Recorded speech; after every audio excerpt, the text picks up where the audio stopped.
Hello दर्शकों, मैं अपने यूट्यूब चैनल के माध्यम से आप सभी दर्शकों का स्वागत करती हूं और आज मैं रज़िया सुल्ताना के बारे में बताऊंगी कि रज़िया सुल्ताना कौन थी, उसकी सफलता के क्या कारण थे। तो आइए जानते हैं। रज़िया सुल्ताना इल्तुतमिश की पुत्री थी और अपने पिता के सानिध्य में रहने के कारण उसे युद्ध कौशल का अच्छा ज्ञान प्राप्त हो चुका था। प्रशासन के कार्यों में भी दक्ष हो चुकी थी। उसे सैनिकों का संचालन करना, घुड़सवारी करना, तलवारबाजी करना, इन चीज़ों में दक्षता प्राप्त हो चुकी थी। उसे घुड़सवारी का और तलवारबाजी का भी विशेष शौक था। इन सभी चीज़ों को देख करके, रज़िया सुल्ताना की बहादुरी को देख करके और योग्यता को देखकर इल्तुतमिश ने पहले से ही तय कर रखा था कि अग्रिम उत्तराधिकारी रज़िया सुल्ताना को ही बनाया जाएगा। परंतु वहाँ के जो अमीर वर्ग के लोग थे और उसका भाई था और उसके सगे संबंधी थे, उन लोगों को ये बातें अच्छी नहीं लगी। अंत में उसका रज़िया सुल्ताना का विरोध किया गया और रज़िया सुल्ताना के भाई रुकनुद्दीन को वहाँ का शासक बनाया गया और इन कार्यों में वहाँ के अमीर वर्ग के लोग, वहाँ के सगे संबंधी लोगों का सहयोग था, जिसके कारण रुकनुद्दीन को वहाँ शासक बनाया गया। परंतु रुकनुद्दीन एक अयोग्य शासक ठहरा, क्योंकि वो विलासी किस्म का व्यक्ति था। उसकी माता जो थी वह भी अच्छी प्रवृत्ति की नहीं थी। वो भी भोग विलास को बढ़ावा दे रही थी और लोगों के ऊपर अत्याचार कर रही थी। इस प्रकार के कार्य वहाँ के अमीर वर्गों को तथा वहाँ के लोगों को सहन नहीं हुआ और उसका विरोध किया गया। अंत में रज़िया सुल्ताना को ही वहाँ का शासक नियुक्त किया गया। रज़िया सुल्ताना जब गद्दी पर बैठती है तो प्रशासन के कार्यों में बिल्कुल कड़ाई के साथ वो आगे बढ़ती है और जो भी कमियां होती हैं उसमें सुधार करती है।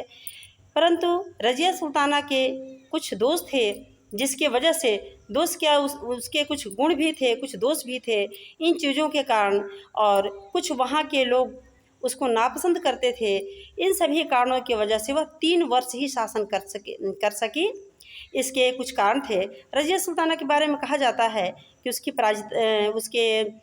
पराजय के क्या कारण थे, वो क्यों अधिक समय तक, लंबे समय तक शासन नहीं कर सकी। इसके कुछ कारण थे। इसके बारे में कहा जाता है कि उसका स्त्री होना सबसे बड़ा उसका कारण था। वहाँ के लोगों को, वहाँ के अमीरों को और उनके सगे संबंधियों को, उनके भाइयों को एक स्त्री के अंडर में रह करके जीवन जीना बिल्कुल उन्हें मंजूर नहीं था। रज़िया जब निकलती थी तो घोड़े पर सवार होकर पुरुष वेश में निकलती थी, जो कि वहाँ के लोगों को, उसके सगे संबंधियों को नहीं पसंद था। यह भी उसके पराजय का कारण बना। वहाँ के लोग उसका विरोध किए। जब वह सभा के संचालन के लिए जाती थी तो वो स्वयं ही निर्णय लेती थी और किसी की भी बातों को सुनती नहीं थी। प्रत्येक चीज़ का, क्योंकि निर्णय लेने की क्षमता उसमें बहुत प्रबल थी, वो स्वयं को ही सब कुछ समझती थी। वो खुद से निर्णय लेती थी, जैसा वो चाहती थी वैसा करती थी। ये सभी कार्य जो है, ये कार्य भी वहाँ के अमीरों को अच्छा नहीं लगा और जो कि उसके पराजय का कारण बना। रज़िया सुल्ताना के ऊपर कुछ चारित्रिक दोष भी लगाए जाते हैं। कहा जाता है कि याकूत नाम का एक व्यक्ति था, गुलाम था, जिससे रज़िया सुल्ताना प्रेम करती थी। उसको बहुत सारी ज़्यादा सुविधाएं और छूट दे रखी थी, प्रदान की थी, जिसकी वजह से वो वहाँ के लोग उसके ऊपर चारित्रिक पतन का भी आरोप लगाते हैं और उसके पराजय का एक यह भी कारण बताया जाता है। तो बहुत सारे ऐसे ही कारण थे जो कि रज़िया सुल्ताना के पराजय के कारण बने। उसका स्त्री होना, उसके मर्दाने लिबास में रहना, सभा का संचालन जो है के लिए खुद स्वयं निर्णय लेना, तो बहुत सारी चीज़ें ऐसी थीं जिसकी वजह से उसको पराजित होना पड़ा। अंत में उसे बंदी बना लिया गया और 3 वर्ष तक ही रज़िया सुल्ताना